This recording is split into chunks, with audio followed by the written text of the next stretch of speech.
Kalpanaben D Solanki આજે બનાવશું આપણે ઘઉંના લોટના પકોડા। તો એના માટે આપણે ઘઉંનો લોટ લીધો છે અને બાફેલા બટેકા લીધા છે,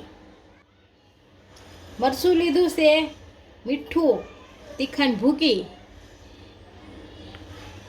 કાંદા લીધા છે કટકી કરીને ઝીણા, ધાણા, ટમેટું લીધું છે કટકી કરીને અને ચોસ, મરચું લીધું છે, મીઠું, તીખાન ભૂકી, કાંદા લીધા છે કટકી કરીને, ટમેટા લીધા છે કટકી કરીને, ધાણા લીધા છે સોસ, જીરું લીધું છે, ધાણા જીરું, સૂકા મરચાં ભૂકો લીધો છે, હળદર અને સફેદ તલ, તેલ લેશું અને પાણી તો બનાવવાની શરૂઆત કરશું। તો આપણે બનાવવાની શરૂઆત કરશું તો આ ઘઉંનો લોટ લીધો છે એમાં આપણે આ નાખશું, મરચાં ભૂકો છે થોડોક નાખશું આપણે, આખું જીરું, આ સફેદ તલ,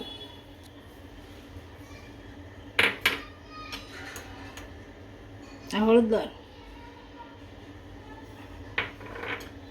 અને મીઠું,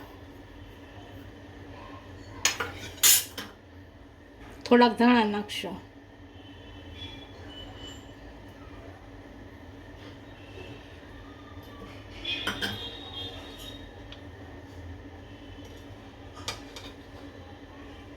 તેલ નાખશું થોડું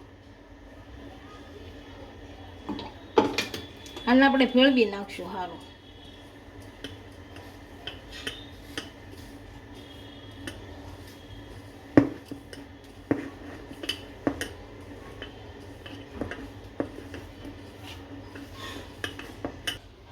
આપણે બધો મસાલો મિક્સ કરી દીધો છે, થોડુંક બેટર બનાવવા માટે કાઢી લેવું।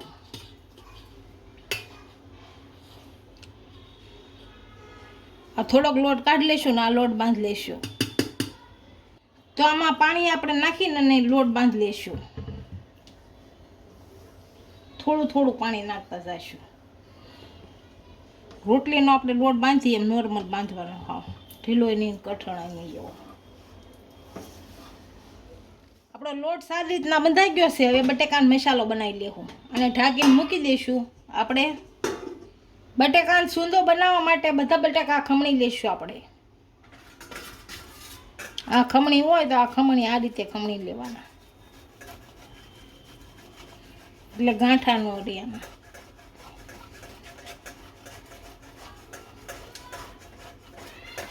બધા આ રીતે ખમણી લેશું। આપણા બધા બટેકા ખમણાઈ ગયા છે, હવે આમાં મસાલો બધો નાખી દઈશું। આ સૂકા મરચાં મસાલો નાખશું,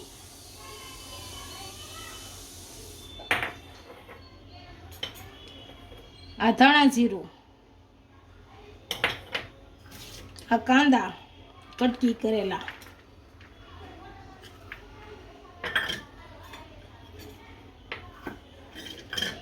આ ટમેટા કટકી કરેલા ઝીણા,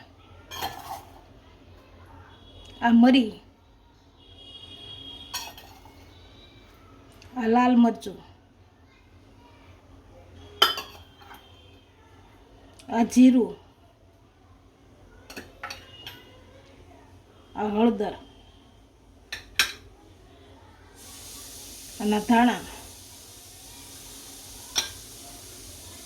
અને મીઠું, આને આપણે ભેળવી નાખશું। હવે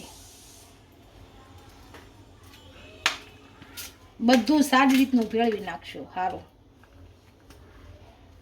આપણો મસાલો સારી રીતનો તૈયાર થઈ ગયો છે, હવે બેટર બનાવી નાખશું। આમાં પાણી નાખશું થોડું અને બનાવી નાખશું।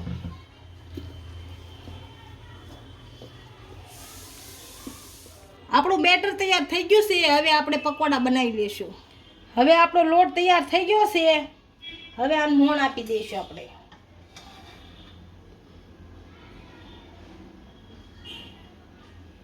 અને કૂણું નાખશું સારો।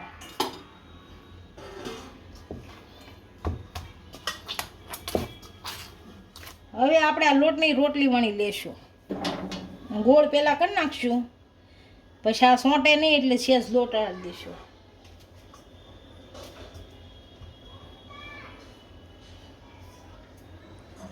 આને વણી નાખશું।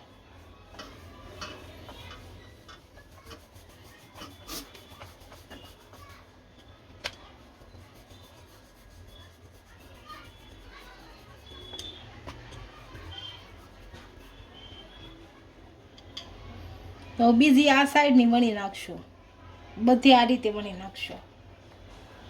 આને મૂકી દઈશું. આપણે 2 રોટલી વણી લીધી છે, આની ઉપર ટમેટા સોસ લગાડી દઈશું. આ બધે લગાડી દઈશું સારે કોટ.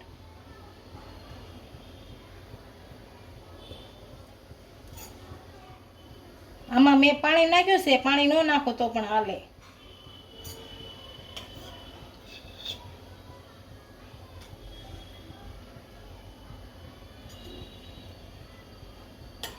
હવે મસાલો પાથરી દેવો.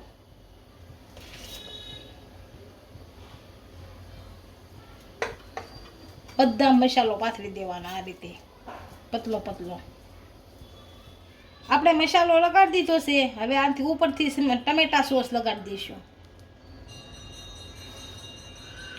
ઓછો લગાડવાનો, થોડો થોડો, જરી જરી.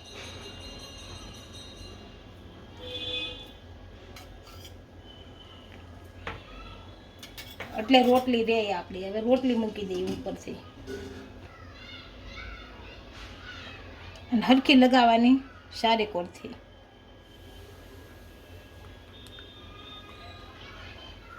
થોડી દબી દેવાની. હવે કાપી લેશું.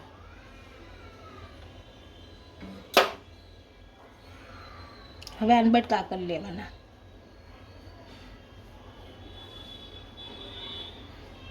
જો આપણે ન ફાવે તો આપણે આ રીતે કરવાના.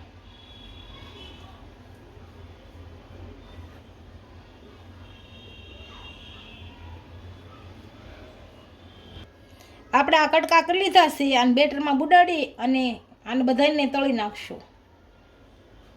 આ રીતના નાખશું.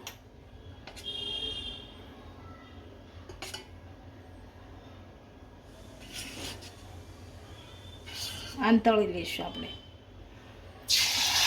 આ રીતના તેલમાં નાખી દઈશું.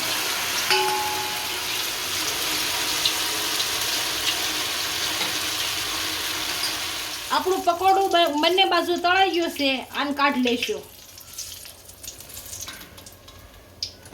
તેલ નીતારી લઈએ.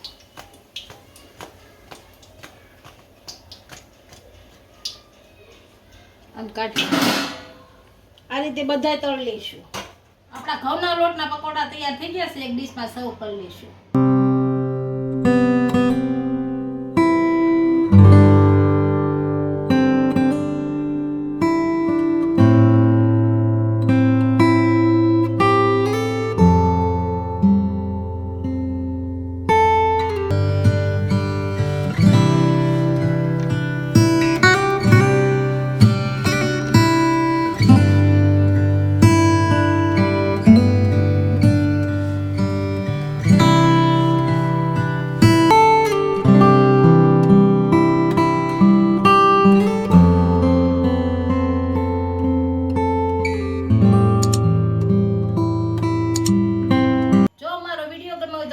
લાઈક કરી દેજો, ઇન્સ્ટાગ્રામ અને ફેસબુક પર ફોલો કરી દેજો. મળીએ નવા વિડીયો સાથે.